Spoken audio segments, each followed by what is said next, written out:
شديد السلطان، ما شاء الله كان وما لم يشأ لم يكن، ولا حول ولا قوة إلا بالله العلي العظيم. الحمد لله على نعمه وآلائه الجسيمة. يا رب لك الحمد كما ينبغي بجلال وجهك وعظيم سلطانك. رضينا بالله ربا وبالإسلام دينا وبسيدنا محمد صلى الله عليه وسلم نبيا ورسولا.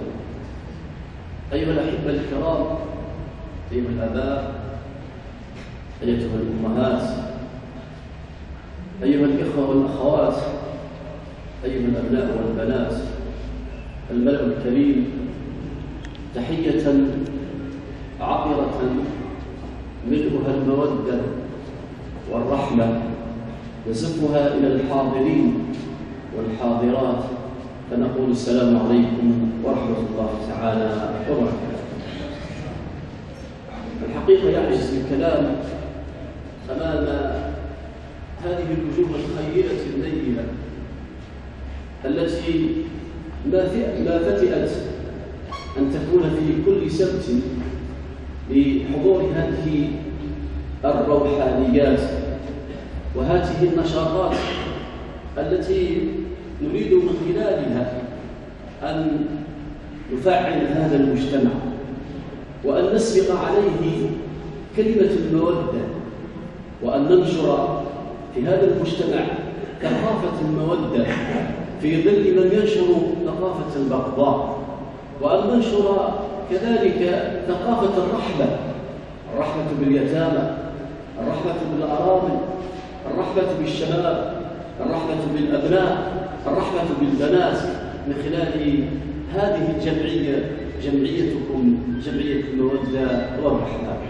أردنا في هذا اليوم الأضر وفي ختام غرة هذا الشهر الكريم، شهر الربيع الأول، على الأقل عندما نلتقي بنبينا الأكرم محمد صلى الله عليه وسلم، مهما عملنا أن نطأطئ الرأس أمام هذا النبي الأكرم الذي جاهد، والذي لولاه ما اهتدينا ولا صمنا ولا صلينا.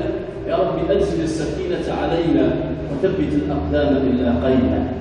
لولاه أيها الأحبة الكرام ما نحن الآن في هذه الحفاوة وفي هذه الاحتفالية وفي هذه المشاريع التي نتمنى أن ترقى إلى مشاريع كبرى لنسبق على هذا المجتمع الجلفاوي السبقة الاجتماعية، وأن نحيي في هذا المجتمع العبادة الاجتماعية التي نتمنى أن كل منا يساهم في هذه العبادة الاجتماعية لتكون إن شاء الله ثمرتنا رضاء الحبيب المصطفى عليه الصلاة والسلام. يا أيها الأحبة الكرام، الجمعية قدمت كثير من المشاريع وساهمت في كثير من المشاريع، ولعل من هذه المشاريع التي وسعناها في بعض الجلسات وفي بعض الاحتفالات أننا مشروع اليتيم، مشروع كفالة الأرملة، مشروع الزواج الجماعي، مشروع الدورات التكوينية، مشروع إعداد قادة أهل الخير. وهذا هو مشروعنا الذي نتمنى أن ننتج وأن نربي أبناءنا وبناتنا يكونوا هم قادة للخير، لأن الأمة محتاجة إلى البنت الصالحة، ومحتاجة إلى الابن الصالح، ومحتاجة إلى الأم الصالحة، ومحتاجة كذلك إلى الأب الصالح، لتكون ثمرة المجتمع الصالح والأمة الصالحة إن شاء الله رب العالمين. اليوم أردنا أن نكرم كل من ساهم من قريب أو من بعيد، وإن كان التكريم أيها الأحبة الكرام هو تكريم متواضع ورمزي، ولكن له ما له من الدلالات وله ما له من الرسالات، لنقول لكل محسن أحسن، ولنقول لكل مجتهد أن أجرك يوم القيامة هو أن يرضى عنك النبي الأكرم محمد صلى الله عليه وسلم. هذه الجلسة ليست جلسة تكريم مادي، وإنما هي جلسة تكريم معنوي رمزي أيها الأحبة الكرام، لنكون جميعا من أولئك الذين إن شاء الله رضي الله عنهم ورضوا عنهم. هذا حبيبك محمد في غزوة خيبر وهم عند حصون خيبر، ولما استعصت عليهم حصون خيبر أيها الأحبة الكرام، وإذا بالنبي الأكرم يبعث برسالة. ما هذه الرسالة؟ هي رسالة تشجيع، وفي نفس الوقت هي رسالة دفع إلى الأمام. يقول: غدا أعطي الراية لرجل يحب الله ورسوله ويحبه الله ورسوله. وإذا بالصحب الكرام كلهم يحبون الله ورسوله ويحبهم الله ورسوله. بالصباح كهذه الوجوه الطيبة الخيرة الكل منهم ينتظر من يرفع راية الإسلام، وأنا أدعو كل الحاضرين والحاضرات ارفعوا راية الخير، ارفعوا راية الإسلام، ارفعوا راية النبي الأكرم محمد صلى الله عليه وسلم. وإذا بالنبي الأكرم يقول: أين علي ابن أبي طالب رضي الله عنه؟ يقول يا رسول الله إنه مريض به رمى. قال: ائتوني به. فجاء، وما أدرك مع علي بن أبي طالب رضي الله عنه، فأتى علي بن طالب ومسح الحبيب بيده الشريفة على عينيه فبرقت. قالوا: خذ الراية يا علي. احنا اليوم لكم يا جماعة خذوا هذا التكريم إن شاء الله رب العالمين، وإن كان تكريم رمزي. قال: خذ الراية يا علي. علي فتى، واسمعوا إلى هذه الرسائل يا شباب.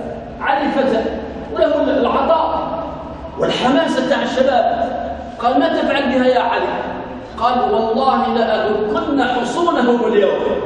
فإذا بالحبيب المصطفى يبين له طبيعة الطريق، أن الطريق الأمة وأن طريق الدعاة ليس بالحماسة وحدها وإنما بالحكمة. قالوا: على رسلك يا علي، ادعهم أولا إلى الإسلام. ثم قال له: ليهدين الله بك رجلا واحدا يا علي خير لك من حمر النعم. هذه النعمة أيها الأحبة الكرام. كم من شباب كنا لا نعرفهم، وكم من أخوات أيها الأحباب الكرام كنا لا نعرفهم. جمعتنا ماذا؟ هل جمعتنا الدنيا؟ هل جمعنا المال أو الجاه أو السلطان؟ والله الذي جمعنا هو الإخلاص لله رب العالمين، هو الذي جمعنا أن نضع بصمتنا قبل أن نلقى الله رب العالمين، لأن الإنسان لا بد أن يلقى ربه عز وجل يوم القيامة. هذا عبد الله بن أنيس قال الحبيب المصطفى: يا عبد الله، إن أنت أصلحت بين طائفتين لك عندي جائزة. فذهب أنيس ليصلح بين الطائفتين، فأصلح بين الطائفتين وعاد مسرورا فرحا مسرور: يا رسول الله، لقد أصلحت بين الطائفتين، أين الجائزة؟ قال: على رسله. دخل إلى بيته وإذا بالحبيب المصطفى رفع معه عصا. قال: يا أنيس، جائزتك هي العصا.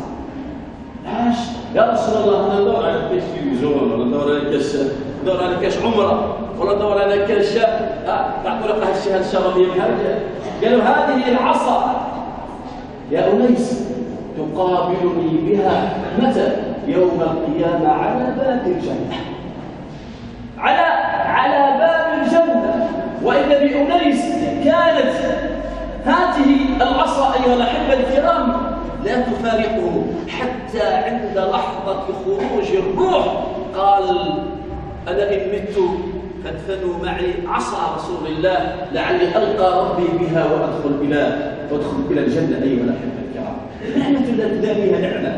لما تكلمت لأن المقام مقام تكريم ومقام فرحة في ختام هذه النشاطات الثقافية. ليست ختام، وإنما هي بداية إن شاء الله رب العالمين، هي دفعة إلى الآباء. ونرحب كذلك بالآباء والأمهات لنقول لهم: أيها الأحبة الكرام، هؤلاء هم أبناؤكم، وهؤلاء هم بناتكم الذين تعلموا في هذه الجمعية كيف يكون قادة للخير. أنا أتمنى أن نحشر يوم القيامة إن شاء الله مع سيد أهل الخير النبي الأكرم محمد صلى الله عليه وسلم، ونكون مما قال فيه طوبى لمن جعله الله مفتاحا للخير مغلاقا للشر. شاكرا لكل من حضر ولكل من حاضر ولكل من حضر.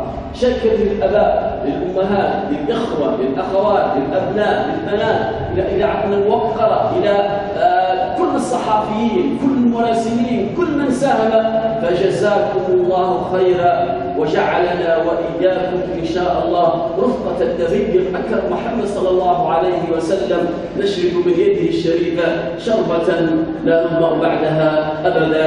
آمين آمين. سبحان ربك رب العزة عما يصفون وسلام المرسلين والحمد لله رب العالمين.